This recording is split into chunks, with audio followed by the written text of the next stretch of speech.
You're watching SBA Today. With all the latest news, stories, and advice, here are your hosts, Paul Long and Tonya Mazurek.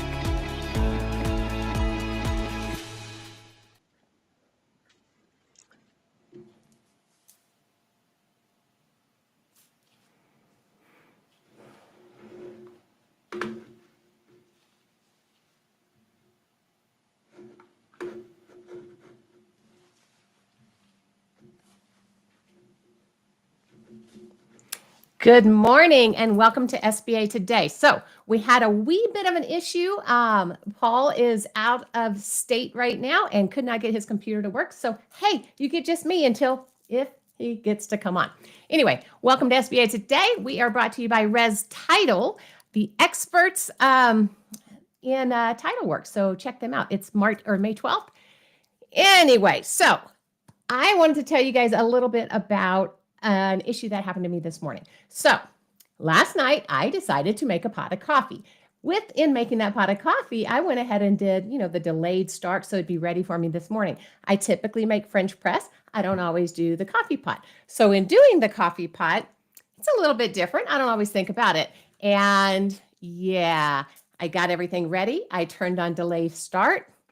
Got busy doing something else, went back in. I was like, oh, I should load the dishwasher. So I load the dishwasher, look over at the coffee pot, and I'm like, oh, let's put that in there. So yes, I loaded the dishwasher with the coffee pot that was under the delayed start coffee and woke up to quite the mess this morning. Now, there's something to go with that. And at the end, I'm going to tell you a little bit about it that has to do with the differences between PLP banks and GP banks. Anyway, regardless, we're just going to get started and hopefully Paul can join us at some point.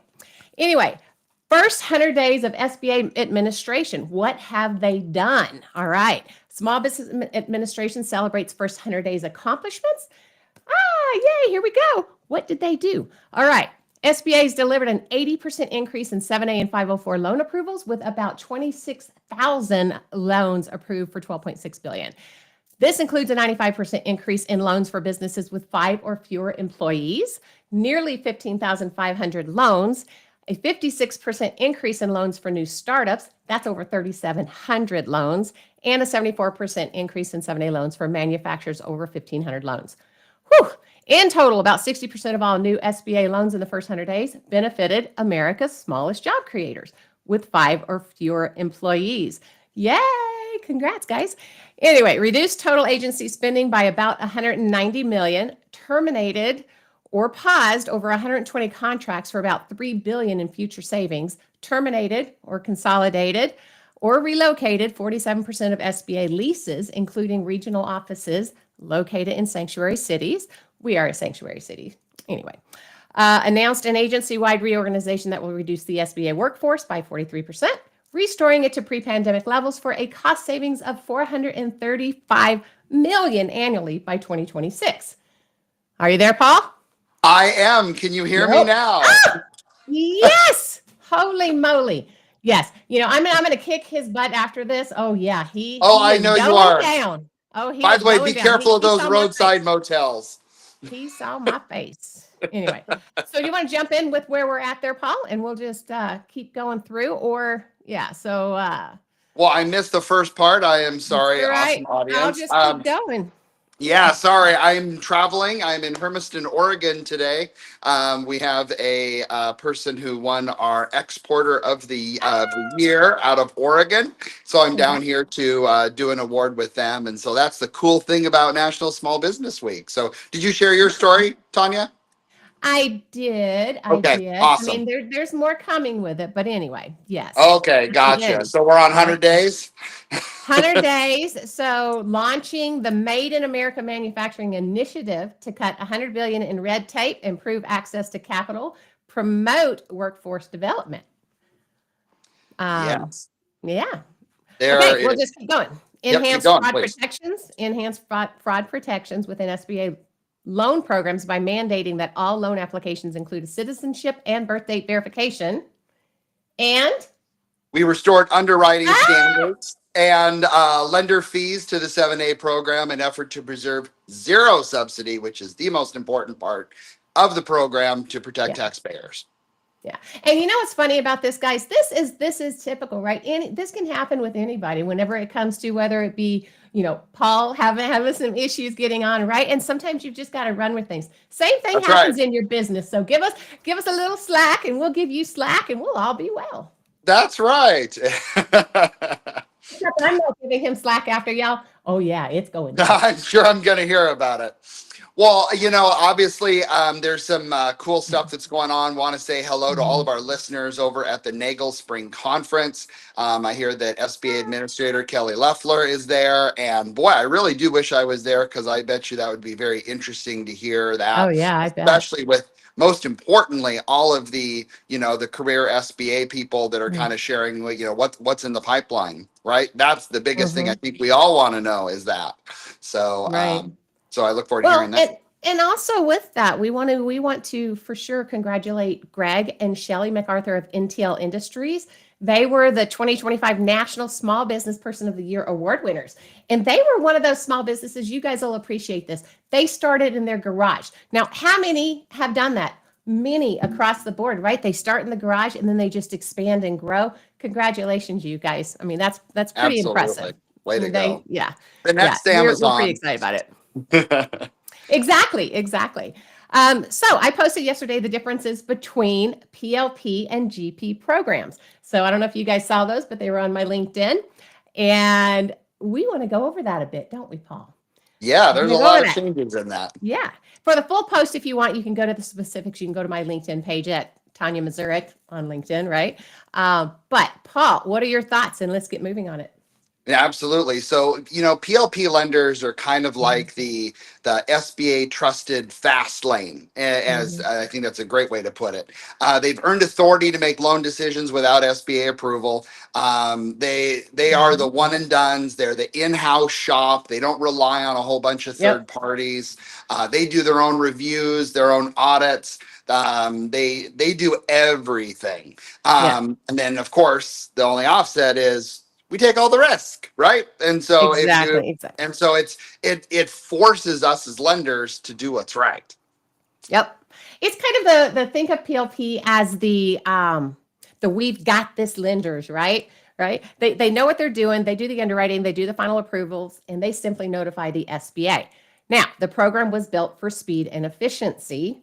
Okay, but it's only awarded to those that have been in the industry a minute, Matt. They've proven themselves. They've got a strong performance record. Newcomers aren't just awarded it; they actually have to earn their stripes. So you absolutely do. Yep. Yeah. And the upside for borrowers, of course, is that benefit of that quick turnaround. As banks aren't wanting, is not waiting for the SBA decision, which could be short, could be long, depending on what's going on. Right. And the downside for the borrowers, I mean, it's more of a black and white approach to loan decisions that you're going to get from the PLP shops rather than playing in that gray area, at least now, since they can't go the GP route anymore. Anyway, okay, so what is general processing, right? What's the GP program? That is the standard route, right? SBA gets the final say on whether the loan is approved. So the bank does the in-house underwriting and whatnot. They approve it in-house, and then they send it to the SBA for the final approval and the thumbs up. So the upfront approval, if you will. It's slower, yet some consider safer, specifically for newer and less experienced lenders. For complex deals or edge case borrowers, those are on the edge in that gray area kind of thing. GP gives everyone a second set of eyes. When and if it's approved, it just makes you feel a little bit better in a safety, really, to move forward. Yeah, it's definitely you got to earn your stripes, right? Earn them. And there's a lot of institutions, small institutions, that want to kind of dab and kind of see what SBA is like. GP is the way to go for that. Absolutely. So the upside for borrowers is for those deals that may have a challenge or a hurdle or some sort. Of some sort, specifically if it involves a question or on the interpretation of the SOP. That never happened. Never. Okay, so this would be the gray area that we're talking about. Some banks' back office credit, feel more comfortable, right? If if they've got a second set of eyes on those that are making the decision, because they would rather find out up front, right, that they've got an approval on it from SBA than run it through, um, uh, and then find out down the road that an interpretation was misinterpreted, I guess, and that there was an issue. So the GP route really gives that second set of eyes from the SBA, approving it up front versus a bank waiting for the back end. Maybe I misinterpreted. Maybe I didn't see something correctly, and then all of a sudden having a problem after the fact. So it gives a little sense of safety up front. Well, and now, especially with the rules that PLP banks now strictly have to go PLP, only with that exception-based avenue. I think of you often, Tonya, when I read that. GP banks, it really didn't affect much outward on that, on the decisioning, but it really helped them, compete against other GP banks versus PLP versus GP banks. So you got to get on board or go back. And, during that call, seeing, people say, how do I give back my PLP? I'm like, you're saying that? Wow. Like, right? Woo! Okay. Well, and the ones that are saying that, Paul, I mean, we'll go further here, but the ones that are saying that likely are going to be those that are newer in the industry or don't have that same confidence level of moving forward in general. So they're going to go back to where they've got that second set of eyes, they've got that safety net. And so they're the ones that are doing that. The others, they're going to stick with PLP. But anyway, over time, it will likely speed up the process for all borrowers, regardless the route that they take. But while it's being implemented, we likely are going to have some, some snafus basically, or some things that are going to create maybe some delays and whatnot. But we're hoping that's just for the interim period, and then past that, it'll move forward and it'll be better for everybody. Well, and again, there's a lot less staff members at SBA. Let's be real. That's the reason for this. It is. And before we even look at the rest, okay, so I am going to throw in there. So this morning's story, right, when it came to my coffee pot. So I want to kind of put an analogy out there so you guys can see, because it can really be seen the same as with a GP and a PLP lender, right? So I had a snafu this morning with the coffee pot where I didn't have a safety, I guess, turn-off valve, a safety shut-off really on my coffee pot. So I have it ready to go. It's on delay brew. I go to bed and there's no dadgum carafe sitting there to catch the coffee that's coming through. Now, had I had a safety net on it or a safety shut-off valve, guess what? It would have shut it off when there was any issue with that carafe, or that carafe was broken, or the dadgum thing is missing, or maybe I thought I had a carafe there and actually it was, a baggie, for goodness sake. But anyway, there was no safety net, right? So it's the same as like with a PLP and or a GP lender. So for you borrowers that don't really understand the difference, if you take your loan through a PLP lender, right, they're doing it. They're like me. They set the coffee pot, they move on, they think they got it. It's typical, it's normal, and it moves really, really fast oftentimes. But there is no second set of eyes on it. There is no approval up front. So if you go the GP route, that's really great if you've got a carafe that's got a little crack in it, or you're not quite sure if you've got it set correctly, or, something has occurred like Tonya, that doesn't put the carafe on the coffee pot overnight, right? And the coffee just kind of made a big old honking mess. So Same thing. Go ahead. You better make sure your coffee's good. It's making sure your coffee's good, and really that second set of eyes is really nice. It doesn't PLP is not better than GP. GP is not better than PLP. They both have separate directions that they go. There's very good pros and cons for each one. It just, no longer are you going to go PLP and they're going to have this second set of eyes that they can, send the ones to that, maybe it's the Tonya in the middle of the night that's not really paying attention and doesn't do what she's supposed to do, but typically does. I think it's going to be important for lenders and, more importantly, underwriters to share what's in the SOP in their credit write-up, share their interpretation of it in the credit write-up. So in the case of a default, at least you have a story to go back to on why you made, and you weren't trying to, you were trying to be a prudent lender, and that's the whole point of it. Well, and it's the prudent lender, but it's also, those loan officers or I'm sorry, the business brokers and, the borrowers that are coming in. Know that if there's something that's a little challenging on your deal, right? You've got some credit issues in your past. There's some issues maybe with the cash flow or the historicals or anything along those lines. And you typically would have gone to a PLP bank that had the option to go GP. You may want to either just consider going straight to a GP bank that's got a little more leeway in looking at the story and going the route that's going to have some safety for them, then go in the other, because that might slow it down. Then they might get a decline, or they might, turn it down, and then they're going to have to go the GP route anyway.